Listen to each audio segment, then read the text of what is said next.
Welcome back. In this lecture, I'm going to start to take an in-depth look at different types of investments. Although there are literally thousands of different financial products for you to invest in, most of them are made up of the same basic few types of financial instruments. So you can consider this lecture, and the next three that follow, your introduction to the main building blocks of investments. Later in the course, I'll also introduce a few more building blocks that you might want to add to your set. But the ones that I'll show you now are what I consider the essentials. And the investment I want to start with is stocks. Now, this may come as a big surprise to you. After all, stocks can be pretty risky investments. So, isn't starting to invest by picking stocks like learning to swim by jumping into the deep end of the swimming pool? Absolutely. So let me be very clear that I'm not saying that stocks are the investments you should buy first. But I am convinced that stocks are the best place to start learning about investing. And there are several reasons why I say this. First, the basic ideas behind stock investing are clear and easy to understand. The ideas behind stock investing are really the same ideas behind all the investing we do. Also, the stock contract itself is very simple. Other investment contracts are more complex, and sometimes those details get in the way of understanding the big picture. And finally, the details of stock investing, the nuts and bolts of buying and selling stocks, should you ever want to do that, are very similar to the details of other types of investing as well. So although stocks are not necessarily the best starter investment, they are a great model for learning about individual investments and how to use them. The way to start thinking about stocks is to think about what companies do and why they need stocks to achieve their goals. Every day, the media is full of reports about companies who have just announced bold new projects. For example, in August of 2011, Google announced that it had made a deal to buy Motorola Mobility. This was a surprising deal. Google is a provider of internet services and software, and Motorola Mobility was primarily a maker of mobile phones. And even though Google produces the operating system that makes mobile phones work, this is still a risky combination of businesses. It's an expensive deal too. Google agreed to pay $12.5 billion. But it could pay off tremendously, making the money spent on the deal seem like a real bargain. This example shows what businesses are supposed to do. Try risky but innovative and surprising new projects that have the chance to create valuable products and handsome profits. These projects always involve investments in real assets. To make something new, businesses need to buy machines, factories, land, ideas, and in the case of Google and Motorola Mobility, entire companies. To do that, though, they need money. Lots of money. And chances are, businesses don't have enough cash on hand to fund all the projects they want to pursue. They have to borrow the money from somewhere, and this is where financial assets come in. Financial assets are documents that describe the terms of a loan. The borrower gets money now, and the lender receives something of value in return. Usually, the thing of value is a promise from the borrower to make cash payments in the future to whoever the holder of the document happens to be at the time. But there are other valuable things that a firm can offer in exchange for a lender's ready cash. One of them is an ownership stake in the business. There are several legal forms that this shared ownership can take, such as a partnership, but by far the most successful form of shared ownership has been the corporation, which uses stock. When a firm issues stock, it divides up the ownership of the company into thousands, if not millions of equal parts, which are the individual shares. Each share has an equal claim on the firm's profits and an equal say in the management of the firm. The more shares you buy, the bigger the slice of the company's profits you receive, and the more influence you have on company decisions. This is one of the reasons why I wanted to start with stocks. I think that all of us can understand and identify with, maybe even fantasize about, becoming the owner of a company. If you own a company, then your investment increases in value when you make good decisions and invest in successful projects that increase your company's profits. I'll have a lot more to say about picking stocks in future lectures, but the basic skill of stock investing really boils down to finding companies that invest in successful projects. That's true when it comes to picking other types of investments as well. Well, the story I've told so far about stocks is basically right, but it's highly stylized. I'm going to add a dose of reality now and try to explain how the stock contract tends to work in practice. This will help distinguish stocks from other financial instruments, and it'll give us a few tips along the way about stock investing. First off, the story I've told makes it sound like whenever a company has a good project it wants to fund, it just sells some shares to investors. In reality, companies don't sell shares all that often, and they don't fund most of their projects through selling shares. When a company sells shares to the public for the first time in a special sale called the initial public offering, or IPO, it usually does use investors' money to expand its business and start new projects. And when one company buys another one, it often pays for this purchase by issuing new shares. But otherwise, firms are reluctant to sell shares. There's a long and interesting explanation why, but the short version is that there are usually cheaper ways for firms to borrow other than selling shares of stock to investors. What this means is that most investors buy their stock from other investors, not directly from firms. By the way, we use the term primary market to describe the market for new assets that investors buy directly from the borrowers who issue them. So when Facebook has its IPO and sells shares directly to the public, this takes place in the primary market for stocks. We use the term secondary market to describe the market for used, or more accurately, pre-owned assets. When one investor buys a share of Citigroup stock from another investor, we say that this takes place in the secondary market for stocks. The primary and secondary markets aren't actually different markets or different places, just different types of transactions. So just because you're buying an investment in the secondary market, it doesn't mean that you're not really lending the company money. What you're effectively doing is taking over the loan from someone else. Your objective as an investor is still the same, whether you're buying in the primary or secondary market. Find those good companies that will make your investment increase in value. Another way that the real story of stocks differs significantly from the simple version is in terms of control. The simple story of stock investing makes it sound like corporate decisions are made in town hall meetings, where all the shareholders get together and have a chance to make their voice heard. The reality is that most investors hold such a small piece of the company that they have very little, if any, impact on its decisions. Corporations are a type of representative democracy in which shareholders elect a board of directors who represent their interests. But the board of directors then turns around and hires a professional management team, which runs the firm day to day. For large companies such as IBM or ExxonMobil, only shareholders who own millions of shares have the potential to affect the decisions of the firm, and even then it's fairly difficult for them to do that. Despite this reality, the power of ownership that goes along with stocks does still matter. If the managers of a company make a string of bad decisions that threaten the value of the shares, stockholders will start to put pressure on the firm to improve. You may have heard of so-called activist investors such as William Ackman or Carl Icahn, who amass large blocks of stock in poorly performing companies and then pressure the managers to change the way that they run their business.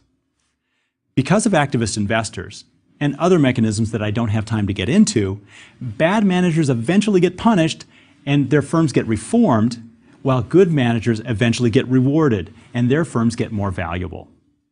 So even though you probably can't exercise much control over a firm that you invest in, you can still benefit from the power of ownership by looking for companies that are run by good managers whose firms haven't yet been adequately rewarded. Yet another way that reality differs from the simple stories we tell about stocks has to do with dividends, which are the profits that companies pay out to their shareholders. While it's true that stockholders are entitled to a share of the company's profits, the company isn't under any obligation to actually pay them out. Many corporations, up to 40% or more according to some estimates, don't pay any dividends. There's actually a good reason for this, though. When a firm earns profits, it has a choice. It could pay the profits out to shareholders, or it could hold on to the profits and reinvest them into new projects. If the projects are really great and offer high returns, then shareholders should be glad to let the company keep the profits, reinvest them now, and pay out even more profits later. A company like Microsoft is a great example of this. For many years, Microsoft didn't pay any dividends to its shareholders, and its stock still rose like a rocket. That's because the market for personal computers was exploding, and Microsoft's sales of software were exploding right along with it. Microsoft had great investment opportunities in the form of new versions of its Windows operating system and its Office software, among many others. Investors were happy to let Microsoft hold on to its profits so that it could continue to invest in these projects. But eventually, Microsoft found that it was making more profits than it had good investments to spend them on. So it started to pay a small dividend in 2003, and has been paying one ever since.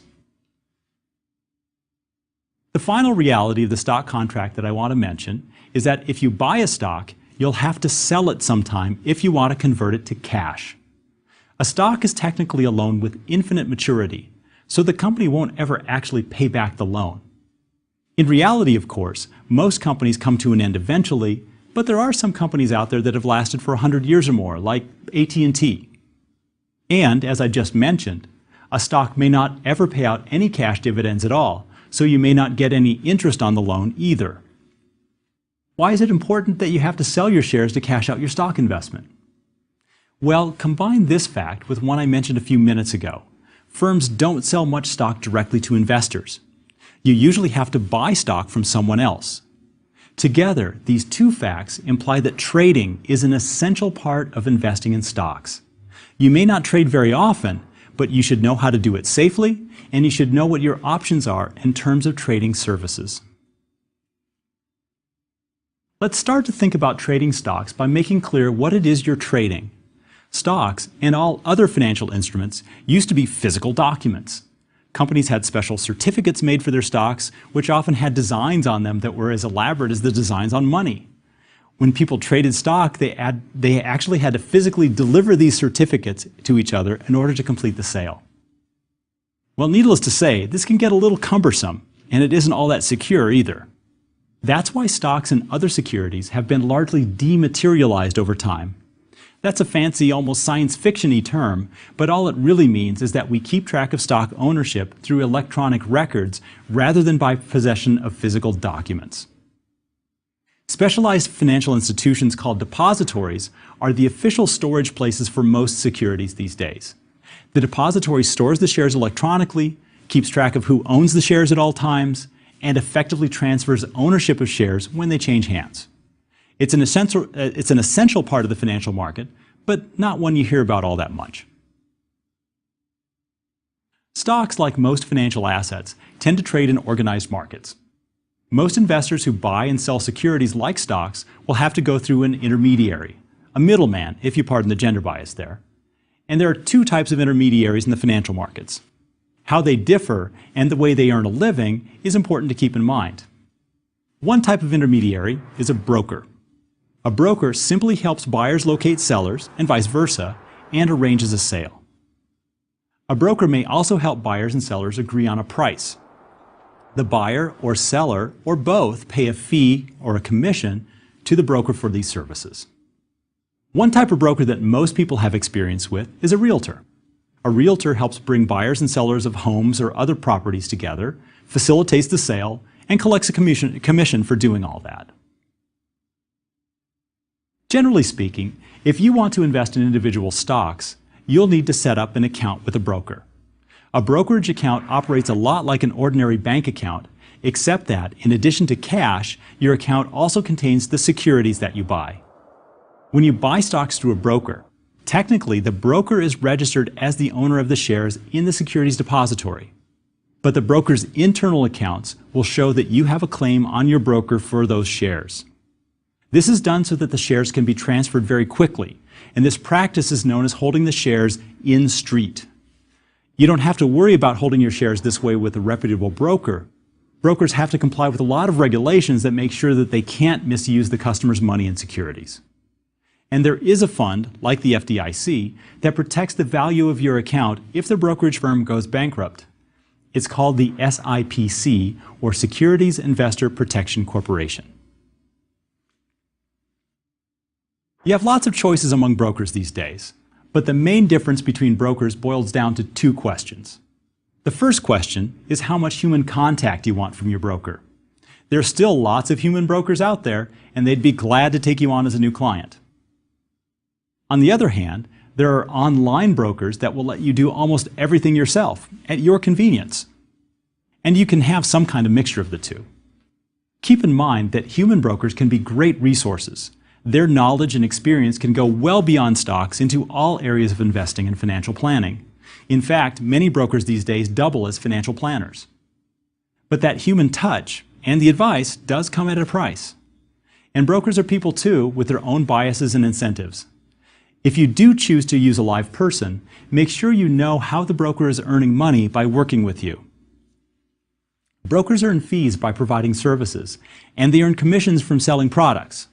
Good brokers will always be honest with you about what's in it for them when they offer you any advice or product. With online brokers, the big issue is how good their customer service and technical assistance are. Most online brokers will let you poke around their websites without having to open an account, and I strongly encourage you to do that before you settle on a particular online broker. Besides the amount of human contact you want, you also need to consider the amount of services you want from a broker. All brokers provide the basic services of maintaining your accounts and executing the trades that you pay them to make on your behalf.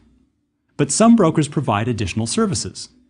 For example, a full-service broker will give you investing advice, as well as access to the firm's own research on different companies and on different investment opportunities. And some brokers will give you access to online screening programs that search for stocks according to certain criteria that you specify, like stocks that pay high dividends. Before you sign up for extra services, though, you should take a good look at what's available for free.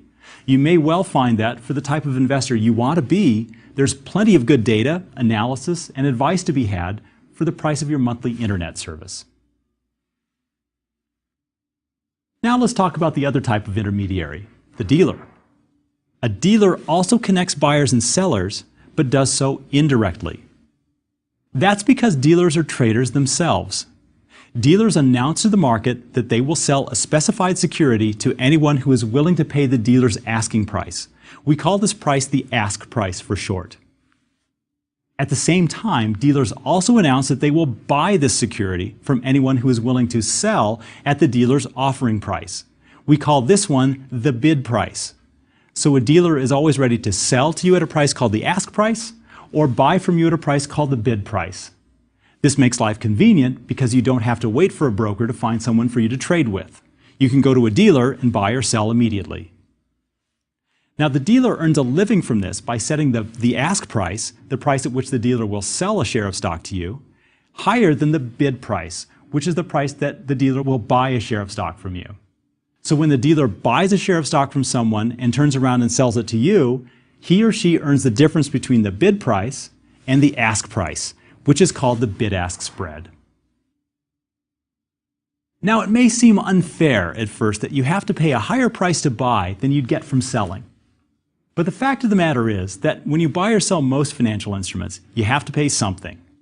When you use a broker, you have to pay a commission. I will say, on the other hand, that commissions tend to be smaller than bid-ask spreads on the same security. That is, a broker charges less. But there's a good reason for that. A dealer takes on a lot more risk than a broker does. When you use a dealer to sell shares, the dealer pays you right away, but he or she may not be able to find a buyer for those shares very quickly. Well, that's the dealer's problem. When you use a broker to sell shares, you bear the risk of not being able to find a buyer as quickly as you want. In some financial markets, you'll mostly find dealers bringing buyers and sellers together, while in other markets you'll find mostly brokers. But in the case of stock markets, there are lots of both. And not only are there both brokers and dealers, but many people wear both hats. That is, they're broker-dealers. Traditionally, brokers have been associated with stock exchanges, like the New York Stock Exchange. A stock exchange is an organized market where people can meet and trade shares. But they're not open to everyone. You have to be a member of the exchange in order to trade shares on the exchange. And to become a member, you have to pay a fee. A really big fee. The members of the exchange earn money not only by trading their own shares, but by trading shares on behalf of people who are willing to pay them a fee, a commission, for this service. And thus the members of stock exchanges become stock brokers. But not all stocks are traded on exchanges. Many stocks trade in a dealer market. Traditionally, this was called the over-the-counter or OTC market. Now it's usually referred to as NASDAQ, after the name of the electronic trading system for the OTC market that was introduced in the 1970s. For years, the stock market was roughly divided up into the exchanges on one side and NASDAQ on the other. Since the advent of the internet, however, dozens of online trading systems have been created that compete with NASDAQ as well as the traditional exchanges. Now there's a large and frankly confusing array of stock markets, and almost any company's shares can be traded on any of these systems. Fortunately, though, stock trading has remained relatively simple and dependable for investors despite the increasingly complex stock market. This is mostly because you're paying your broker to handle the trading for you. In addition, the SEC requires trading systems to show each other their prices, and it requires brokers and dealers to send their customer's order to the market that has the best price that can be executed immediately. So when you submit an order through your broker, the broker has to find the best price for your shares. If that price is found on an exchange, then the broker trades on the exchange. If the best price is found in a dealer-dominated market like NASDAQ, the broker trades with one of those dealers on your behalf. In some cases, your broker will actually trade with you directly, acting in their capacity as a dealer. In the end, all you see is that your trade gets executed. Well, let's say you open an account with a broker, spend some time crunching numbers, reading up on companies, and you find a stock that really excites you. Before you plunge into your first or next stock investment, you need to know a few things about lot sizes and types of orders. First, there's lot size. We tend to buy things in standard quantities called lots. We buy eggs by the dozen, shoelaces by the pair, and copy paper by the ream. You could buy a single egg, a single shoelace, or a single piece of paper, but it's hard to do and more expensive. In the same way, financial instruments also have standardized lot sizes. For stocks, the size of a round lot is 100 shares. You'll get the best price and the fastest trade if you buy or sell in multiples of 100 shares. Now, I realize that this may put that stock investment out of reach, at least for now. After all, 100 shares of Google is about the price of a new car. But the higher price you'll pay per share for an odd lot makes it harder to profit from the shares. Why put yourself at a disadvantage like that right off the bat? Now let's turn to orders. We may think that stock trading is just a matter of hitting the buy or sell button on a trading screen, but there are several different types of orders you can submit to the market. Using the right language can help set conditions on your order that help protect you from adverse market movements. First, let's start with a market order. A market order is an order to buy or sell at whatever the current market price is. This is the type of order that most of us have in mind when we think of trading stocks. The basic problem with market orders is that market prices can move very, very quickly. You may have heard a friend complain, for example, that they hit the buy button when the price on the screen said $25, but they got a trade confirmation for buying 100 shares at $27 or $30 each. Electronic trading allows orders to be placed very quickly, but it also enables prices to move that much faster. You may have also heard about the infamous flash crash of 2010, when the Dow Jones lost 1,000 points in just over 10 minutes. That's an extreme example, of course, but it shows what kinds of price changes are possible these days. You could protect yourself from nasty surprises like this by using a different type of order, the limit order. A limit order places an upper limit on the price you're willing to pay or a lower limit on the price you're willing to receive. In the above example, if you submitted a limit order at $25 a share, you would ensure that you wouldn't end up paying any more than $25 for the shares, and you might actually end up paying less. Now, if the price moves up above your limit order, the order won't be filled. But limit orders are customarily valid for an entire trading day. So if you put in a limit order in the morning, the price may bounce down below your limit and enable you to buy the price you want.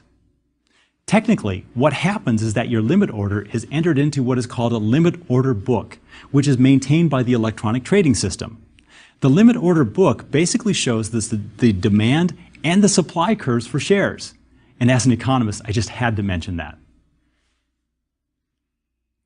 Placing limit orders may mean that you don't end up buying or selling those shares. In addition, limit orders do cost more than market orders, so you should be aware of the cost difference and think about whether it's worth paying that extra money for the trade. But the protection that limit orders provide may well be worth the cost. One more order that you should know something about is the stop-loss order. A stop-loss order is an order to sell shares that is triggered once the price of the shares falls below a certain level.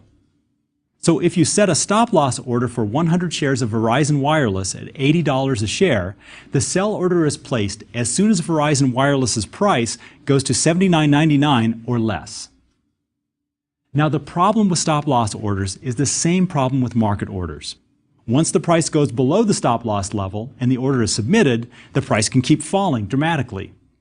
Even though the stop-loss was set at $80, the order might not be filled before the price fell, say, to $71 a share. The point is that many traders think of stop-loss orders as a type of insurance, but it's not. If you think you need to use a stop-loss order, you should think carefully about where you should set the stop-loss level. You should probably also ask yourself why you're holding the stock in the first place. At this point, I think we've covered just about everything you need to know about stock investing, except which stocks to pick. We learned some key facts about how stocks actually work, and some of these ideas will help us later when we learn about stock pricing. We also learned a lot of important details about how stocks are traded. Well, I hope that this information about this introduction to stocks has helped you feel more comfortable with the idea of investing in stocks and other financial assets as well. As I said in the beginning of the lecture, I really don't expect you to want to start your investing career here. But I hope that at this point you're not ruling out the possibility that you might find a great company that you want to own a piece of. In future lectures, I'll be giving you a lot of information about how to find a great company or two. But in the next lecture, I'm going to go over the basics of another investment, bonds. See you then.